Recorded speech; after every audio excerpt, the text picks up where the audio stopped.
We've finally gotten some sunshine for a couple of days in a row. They just happen to have been work days.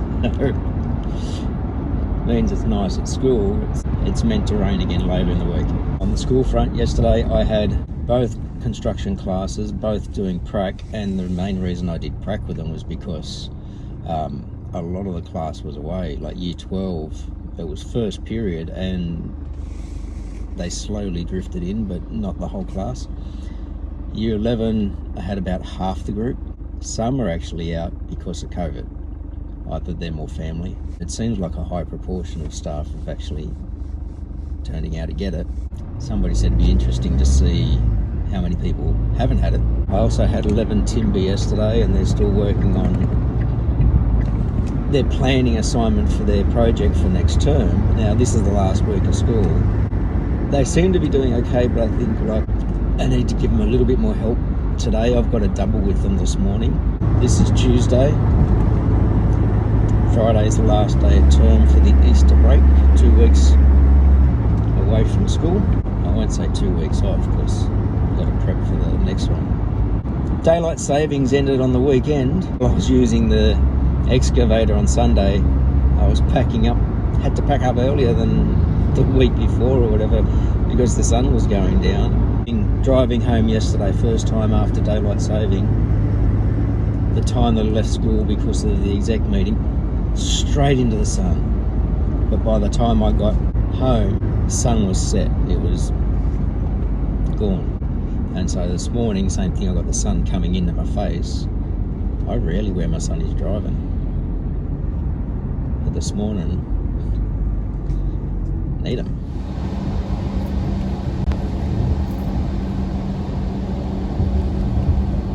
So we got 3 days of sunshine and the rain's kicked in again. It actually started raining a little bit last night. I think the forecast is that this is going to be the rest of the week.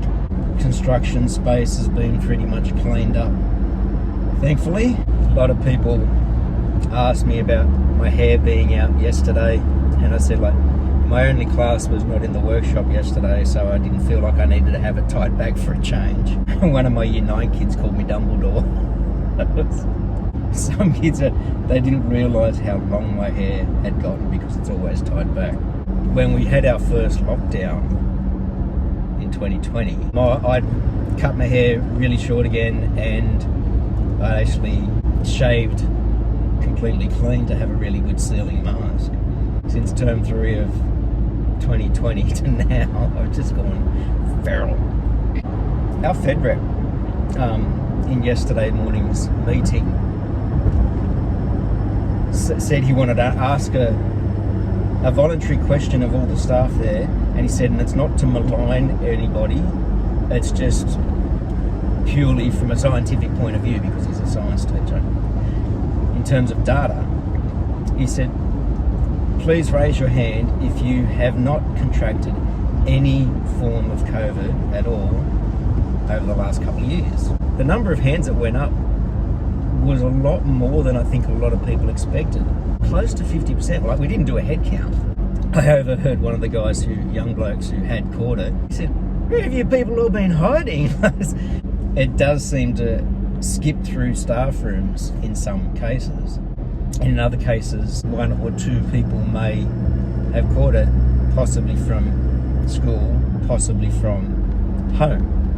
And that's where we're seeing like a lot of staff having to isolate because a family member from outside or kids, like I said before, they have caught it from their school or their work, and so they have to isolate. Today is the day that we have our visit from the Director of Education for our region, inspecting our folders.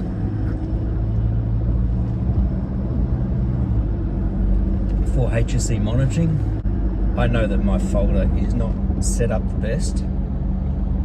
Vet courses are very different in the way that they need to be monitored. But in addition to our physical folder, we need to have it digitally available as well. The deputy had set up like a OneDrive for us to put our stuff into, and she'd initially set it up with folders and these are the things you need to have, which worked well for subjects like English, or maths that have one subject, so all the classes can put their stuff in. But for faculties like everywhere else in the school where you've got multiple subjects, like we've got 7 in Year 12, 7 completely different subjects. She ended up going back in and creating subject folders for the other faculties. Just said, okay, put all your stuff in there: program, scope and sequence, assessment schedule, syllabus. Now I know I've got it all, but ours gets scattered around NESA and QMS, which is for region, and your own folders and Google Classroom. And I'm actually appreciating it because we've now got this other folder that's being monitored by the executive. And by putting everything there, because you've got to have student samples as well, for VET we have to scan every student's assessment to give to region. So I've just copied everything into that folder, so now I've got stuff in region, plus a backup there, plus my backup in Google Drive, plus the files on my drive at school on the server. So it's kind of a really good redundancy.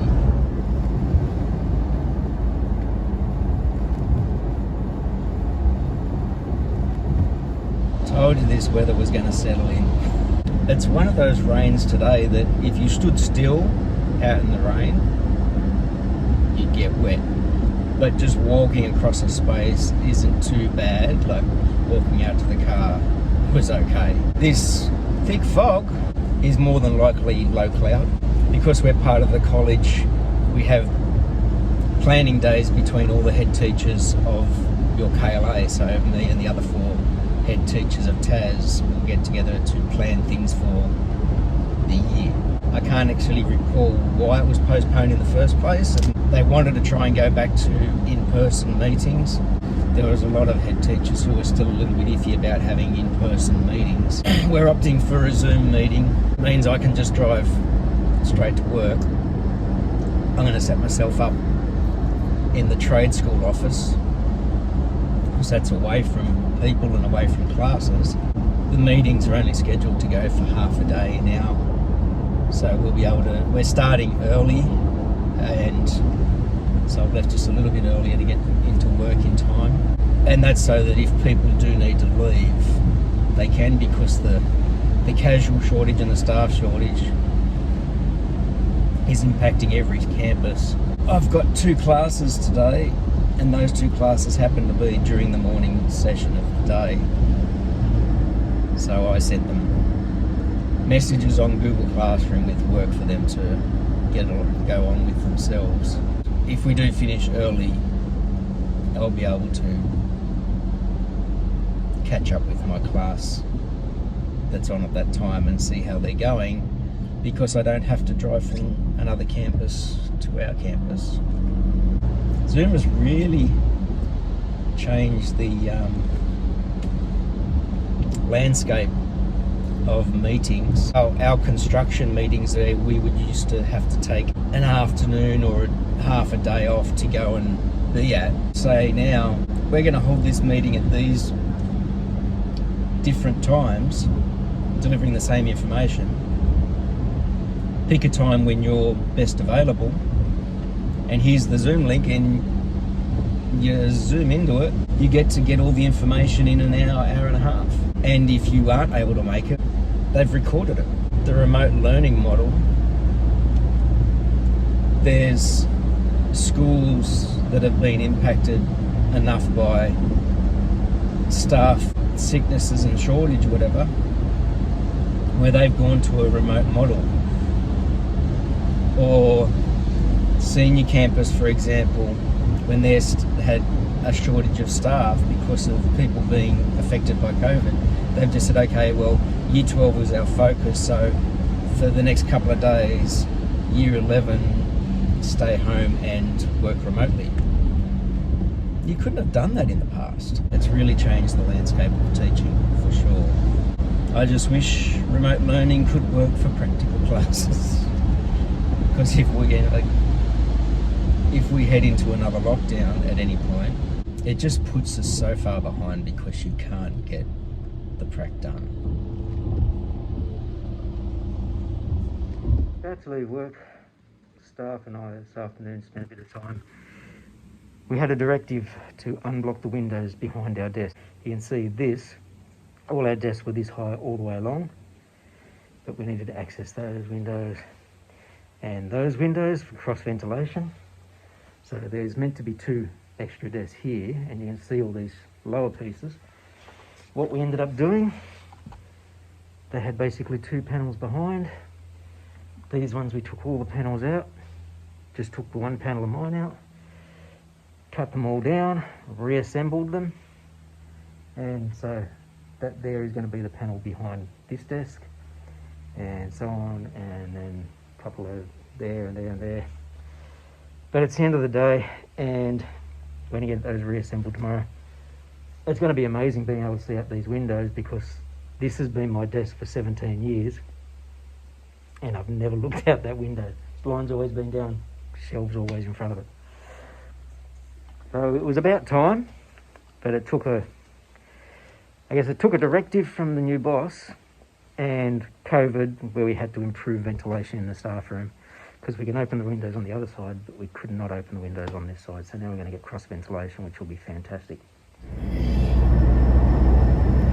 Well, it's not raining down here right now. It was raining pretty heavy up at the house, and for most of the way down the mountain. It was torrential before we left work yesterday, which is why we didn't leave Strutwood during that point. The Nepean River has risen again quite substantially. I noticed that the 7 News crew were down there, obviously doing something for their, look, the river's coming up again where the M4 crosses. It's not a big deal for the roads. Down towards Yarramundi, Richmond, Windsor, that sort of stuff, there's a lot of low-lying areas there, and the bridges aren't that high above the river normally. So this could possibly impact people, if not today, if this rain continues, which it's forecast to do. There could be a lot of people just dealing with being trapped again, or having to deal with water threatening their houses again. It's the last day of term. The new boss is doing a breakfast for everybody. It's already started, so I'm running late. As he said, try and be here by 7:30.